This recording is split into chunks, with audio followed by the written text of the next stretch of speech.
जय गुरु जी संगत जी। संगत जी, आज मैं महाशिव पुराण का तृतीय खंड अध्याय माता पार्वती का 13वां अध्याय सुनाने जा रही हूँ। जय गुरु जी के मंत्र जाप से। ओम नमः शिवाय, शिव जी सदा सहाय।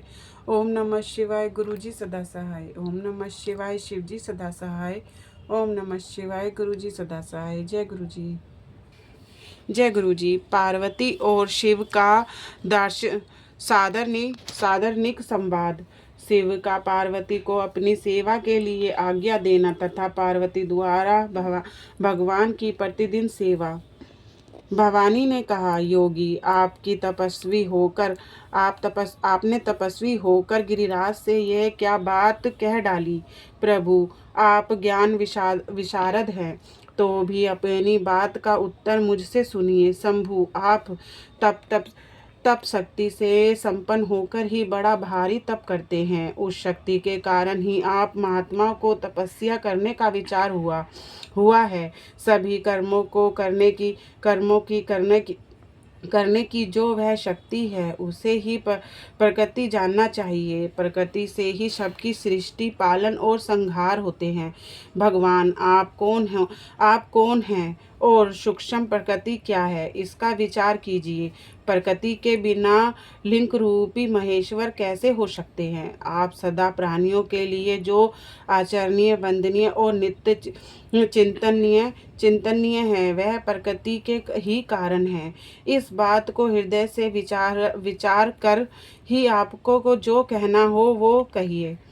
ब्रह्मा जी कहते हैं, नारद पार्वती जी के इस वचन को सुनकर महती लीला करने में लगे हुए प्रसन्नचित्त महेश्वर हंसते हुए बोले। महेश्वर ने कहा, मैं उत्कृष्ट तपस्या द्वारा ही प्रकृति का नाश करता हूँ और तब प्रकृति रहित शंभु के रूप से स्थित होता हूँ।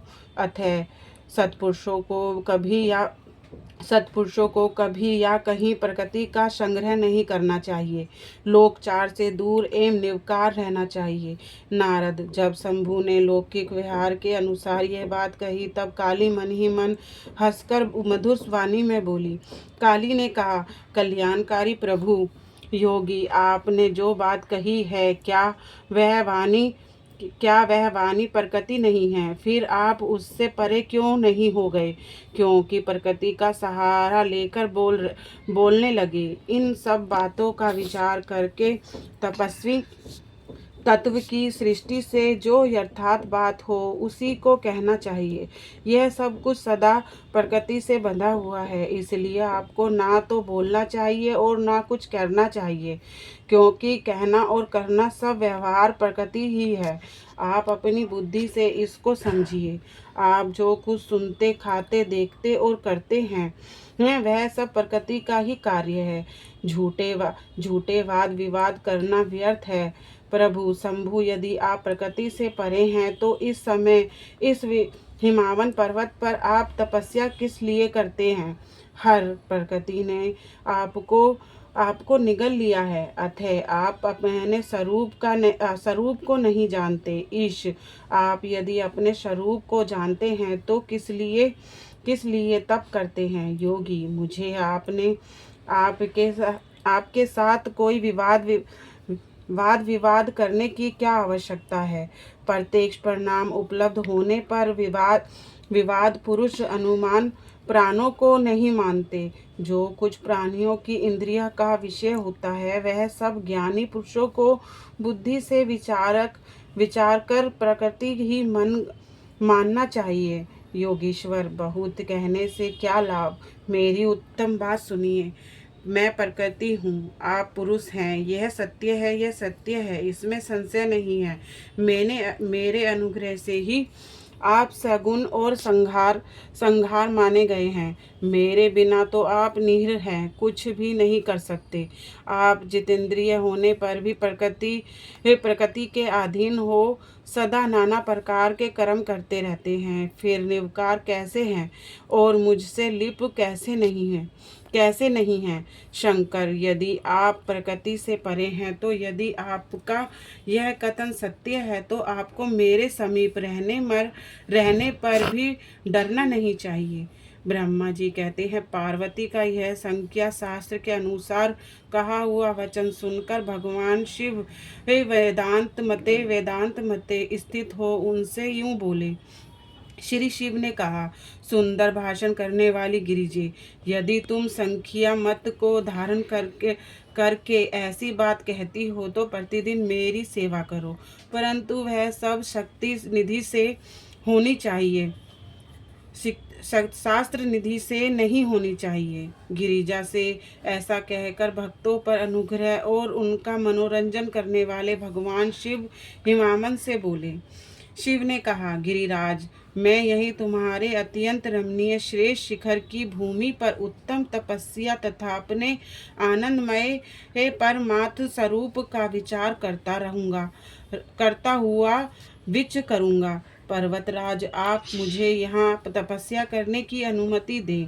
आपकी अनुग्रह के बिना कोई तप नहीं किया जा सकता। देवादिदेव शूलधारी भगवान शिव का यह कथन सुनकर हिमावन ने उन्हें प्रणाम करके कहा, महादेव, देवता और असुर और मनुष्य सहित संपूर्ण जगत तो आपका ही है। मैं तुच्छ होकर भी आपसे क्या कहूँ।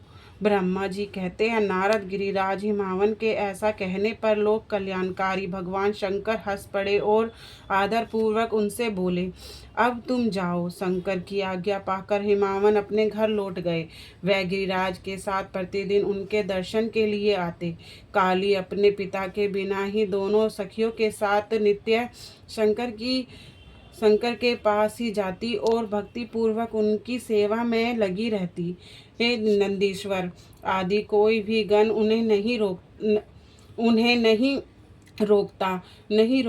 अतः महेश्वर के आदेश से ही ऐसा होता था। प्रत्येक गण पार्वती पूर्वक रहकर उनकी आज्ञा का पालन करता था।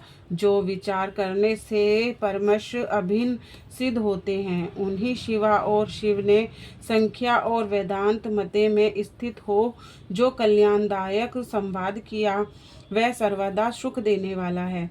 वह संवाद मैंने यहाँ कह सुनाया। इंद्रियातीत भगवान शंकर ने गिरिराज के कहने से उनका गौरव मानकर उनकी पुत्री को अपने पास रखकर सेवा करने के लिए स्वीकार कर लिया।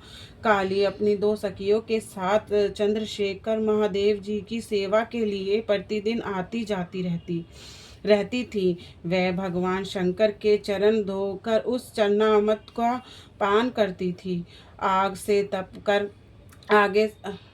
आग से तपाकर शुद्ध किए हुए वस्त्र से अथवा गर्म जल से धोए हुए वस्त्र के द्वारा उनके शरीर का मार्जन करती थी। उसे मलती पोंछती थी।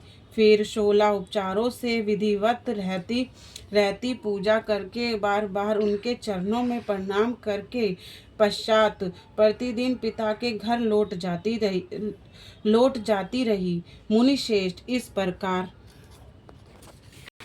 ध्यान परायण शंकर की सेवा में लगी हुई शिवा का महान समय व्यतीत हो गया, तो वह भी अपनी इंद्रियों को संशय में रखकर पूर्ववत उनकी सेवा करती रही।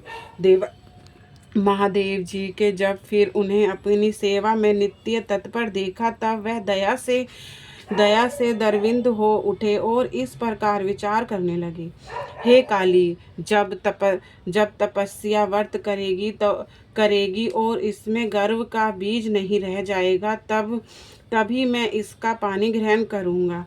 ऐसा विचार करके महालीला करने वाले महेश योगीश्वर भगवान भूतनाथ तत्काल ध्यान में स्थित हो गए। मुने, परमात्मा शिव जब ध्यान में लग गए, तब उनके हृदय में दूसरी कोई चिंता न रही। काली प्रतिदिन महात्मा शिव के रूप का निरंतर चिंतन करती हुई उत्तम भक्ति भाव से उनकी सेवा में लगी रही। ध्यान परायण भगवान हर शुद्ध भाव से वहाँ रहती हुई काली को नित्य देखते हुए भी फिर भी पूर्ण चिंता को भुलाकर उन्हें देखते हुए भी नहीं देखते थे। इसी बीच में इसी बीच में इंद्र आदि देवता तथा मुनियों ने ब्रह्मा जी की आज्ञा से कामदेव को वहां आदर पूर्वक भेजा। वह काम की प्रेरणा से काली का रुद्र के साथ सहयोग करना चाहते थे। उनके ऐसा करने में कारण यह था कि महापराक्रमी तारकासुर वह बहुत ही पीड़ित थे और शंकर जी से किसी महान बलवान पुत्र की उपस्थिति चाहते थे। कामदेव वहां पहुंचकर अपने सब उपयोगों का प्रयोग किया, परंतु महादेव जी के मन में तनिक भी भोक्ष नहीं हुआ। उल्टे उन्हें कामदेव को जलाकर भस्म कर दिया। मुने तब सती पार्वती ने भी गर्भ रहित हो उनकी आज्ञा से बहुत बड़ी तपस्या करके शिवा को पति रूप में प्राप्त किया। फिर वह पार्वती और परमेश्वर अत्यंत प्रेम से और प्रसन्नता पूर्वक रहने लगे। उन दोनों ने परोपकार में तत्पर रहकर देवताओं का महान कार्य भी सिद्ध किया। जय गुरु जी, शुक्राना गुरु जी, अनंतम शुक्राना।